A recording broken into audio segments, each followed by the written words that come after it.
নমস্কার দর্শক বন্ধু, এখন বলবো সিংহ রাশি অর্থাৎ 7ই জানুয়ারি থেকে 13ই জানুয়ারি 2024 পর্যন্ত সিংহ রাশির জাতক জাতিকার জীবনে কি কি ঘটতে পারে, সেই সঙ্গে প্রতিকার। বিদ্যার্থীর বিদ্যায় নানা উন্নতি সহ নানা প্রতিভার বহিঃপ্রকাশের সম্ভাবনা।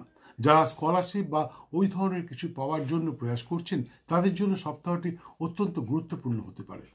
কারো সন্তান সন্ততি সুকর্ম লাভ ঘটতে পারে, কারো সন্তান সন্ততির পদোন্নতি ঘটতে পারে, কেউ সন্তান সন্ততির পরিচয়ে পরিচিত হতে পারে, অর্থাৎ কারো সন্তান সন্ততি এমন কিছু ঘটিয়ে ফেলবে যা কারণে আপনি সমাজের উচ্চ স্তরে পৌঁছে যেতে পারবেন, অর্থাৎ সন্তানের পরিচয়ে আপনি পরিচিত হতে পারবেন।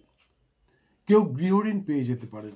যারা হাউস বিল্ডিং লোন বা গৃহঋণের দরখাস্ত করেছিলেন, এই সপ্তাহে তারা সে হাউস বিল্ডিং লোন পেয়ে যেতে পারেন বা স্যাংশন হয়ে যেতে পারে।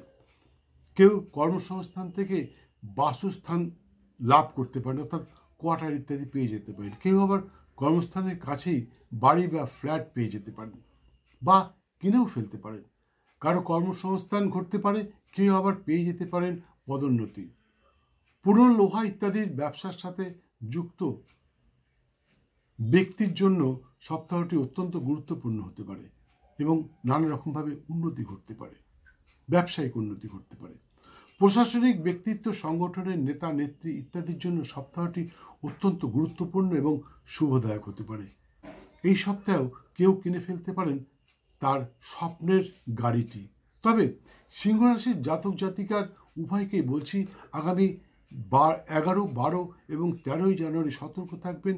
কোনো রকম বাদ বিবাদে নিজেকে জড়াবেন না বা আইন বহির্ভূত কোনো কাজে লিপ্ত হবেন না। আপনি কিন্তু আইনি সমস্যায় জড়িয়ে পড়তে পারেন, তাই অবশ্যই সতর্ক থাকবেন।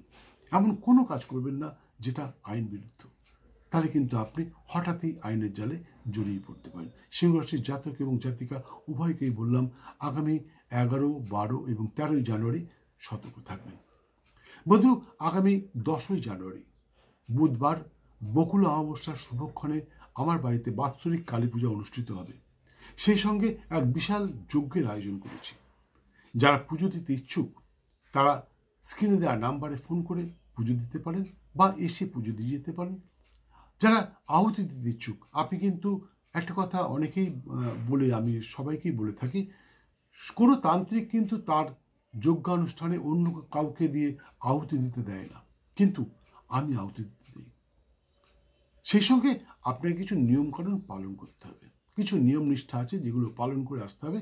আরেকটা কথা, আপনি কি কারণে আহুতি দেবেন সেটা আমাকে জানাতে হবে। তার কারণটা হচ্ছে, যজ্ঞে যে আহুতি দেবেন সেই বস্তুটা কিন্তু বিশেষ প্রয়োজন, যেটা অনেকেই জানে না, যার জন্যে বছরের পর বছর সাধনা করে যাচ্ছে, হোম যজ্ঞ করে যাচ্ছে, মনস্কামনা আর পূর্ণ হচ্ছে না। সেই জন্য বলছি, আপনি আপনার মনস্কামনা জানিয়ে আমাকে ফোন করুন। যজ্ঞে যে আহুতি দেবেন সেই বস্তুটা আমি আপনাকে আপনার হাতে তুলে দেবো। সেই বস্তুটা দিয়ে আপনি আহুতি দিন। আমি বলছি আপনার মনের ইচ্ছা অবশ্যই পূর্ণ হবে। বন্ধু, আরেকটা কথা, আপনারা অনেকেই আমার ভিডিও দেখেন, শেয়ার করেন, সাবস্ক্রাইব করেন, লাইক করেন, কমেন্ট করেন, প্রচুর ফোন করেন। কখনো কখনো আমি অধৈর্য হয়ে যাই, এত ফোন আসে। কিন্তু যেটা আপনারা করেন না সেটা হচ্ছে সময় মতন বেল আইকনটা বাজান না, যার জন্য সেকেন্ড টাইম আমার ভিডিওগুলো আপনাদের কাছে পৌঁছয় না। তাই সকলকে অনুরোধ করছি, ভিডিওটি দেখতে দেখতে বেল আইকনটি বাজিয়ে দিন এবং 900-র বেশি ভিডিওর মাধ্যমে আপনার জীবনের জ্যোতিষতন্ত্র, বাস্তুজনিত নানা সমস্যার সমাধান খুঁজে নিন। বন্ধু, এখানে সমস্ত সমস্যার সমাধান আছে। যদি আপনি খুঁজে না পান তাহলে আপনি আমাকে ফোন করুন, আপনার হোয়াটসঅ্যাপে আমি সেই ভিডিওটা পাঠিয়ে দেবো। আপনি ঘরে বসে সেই ভিডিওটি দেখে নেবেন এবং আপনার সমস্যা থেকে আপনি মুক্তি পেতে পারবেন। আর যদি বিশেষ প্রয়োজন পড়ে তাহলে একটা ফোন করে চলে আসুন। যাই হোক, দর্শক বন্ধু, মনে রাখবেন, ভাগ্য প্লাস চেষ্টা ইজ ইকুয়াল টু ফল। আপনার ভাগ্যে আছে কিন্তু আপনি চেষ্টা করলেন না। আপনি বললেন যে ভাগ্যে আছে তো পেয়ে যাব, না বন্ধু, ভাগ্যে থাকলেই পাওয়া যায় না, চেষ্টা করতে হয়।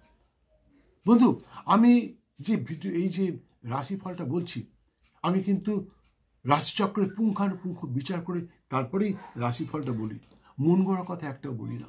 যার জন্যে গত 2 সপ্তাহ আমি রাশিফল বলতে পারিনি।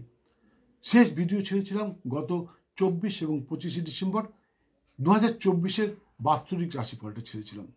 যারা দেখেননি তারা দেখে নেবেন 2024 আপনার কেমন যাবে। তবে ভিডিওটা দেখবার আগে কাগজ কলম নিয়ে বসবেন, কারণ আমি মাস অনুযায়ী বলেছি কোন মাসে কার জীবনে কি ঘটতে পারে, কি পেতে পারেন, কি খোয়াতে পারেন এবং তার থেকে মুক্তির উপায় কি, প্রতিকার সহ বলে দিয়েছি।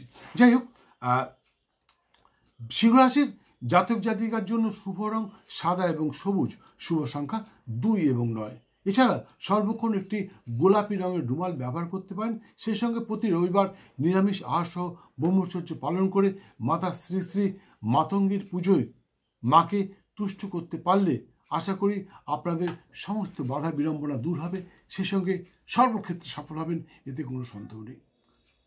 পূজা পদ্ধতিটা এখানে বলতে পারলাম না, কারণ পূজা পদ্ধতি অনেক বড় বিষয়, এতে ভিডিওটা অনেক বড় হয়ে যাবে।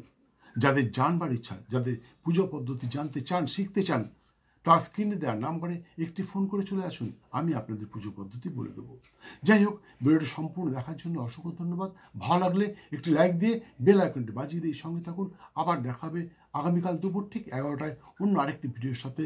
সপ্তাহটা আপনার খুব ভালো যাক। জয় মা।